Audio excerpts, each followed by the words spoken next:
Wait.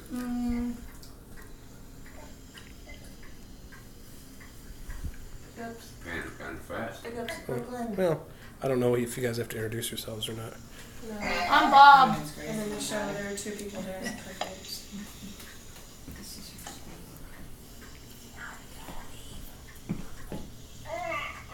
Good evening, ladies and gentlemen. Thank you for joining me.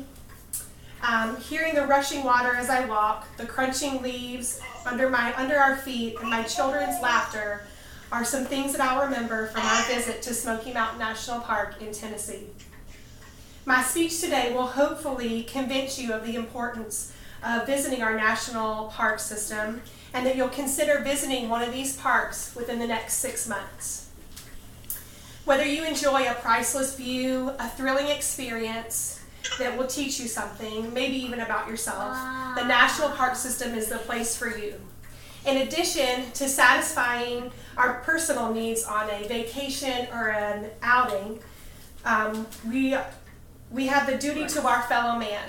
And by visiting the national parks, we are supporting the local economies that surround them.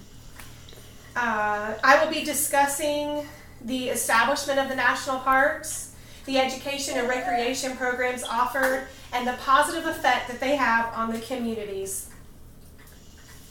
According to Jeffrey Olson with the National Park Service, 305 million people visited the national parks in 2015.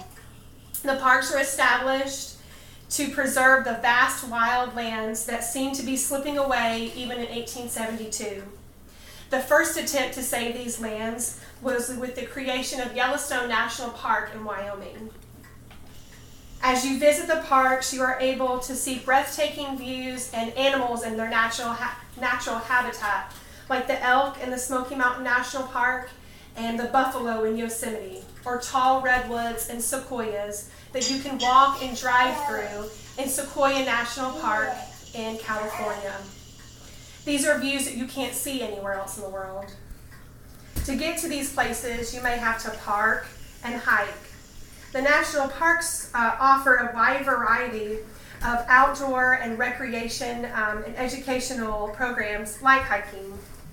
A person can enjoy almost every outdoor activity in the national parks because there is one park in all 50 states. From walking on beaches in Maine to horseback riding in the Grand Canyon to whale watching in Alaska to hiking to the top of a dormant volcano in Hawaii. But you don't have to travel all over the country to find one of these. We have a national park less than 10 miles from our house in the Kennesaw Mountain National Battlefield. National parks not only cover the vast natural wonders of our country, but battlefields also, as I've just previously mentioned. This gives the eternal learner a chance to educate themselves and their families on significant historical events and pivotal moments in our nation's history.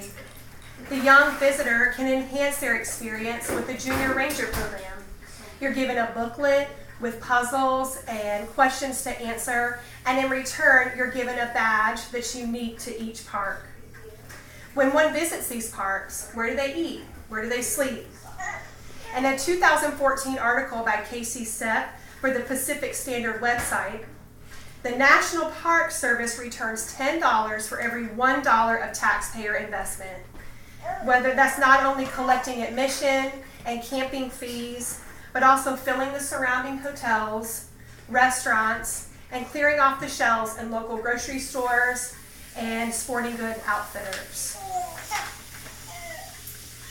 According to a 2016 study by Hedgewater Economics, an economic development firm, the economic benefits of national parks extend beyond tourism. The greatest value of natural amenities and recreation opportunities often lies in the ability of these protected lands to attract and retain people, entrepreneurs, businesses, and retirees. When you visit these parks, you're essentially building communities.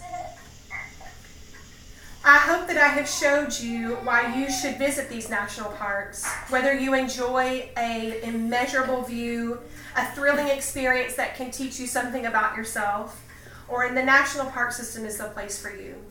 In addition to satisfying our personal needs on a vacation or a day trip, we have the duty to our fellow man. By visiting these national parks, we are supporting the local economies around them. I will leave you with this. The novelist Wallace Stegner, who wrote in an essay called "The Best Idea We Ever Had," wrote that the parks are absolutely American, absolutely democratic. They reflect us at our best rather than our worst. We should visit these places, get to know them, and in turn know ourselves. Thank you.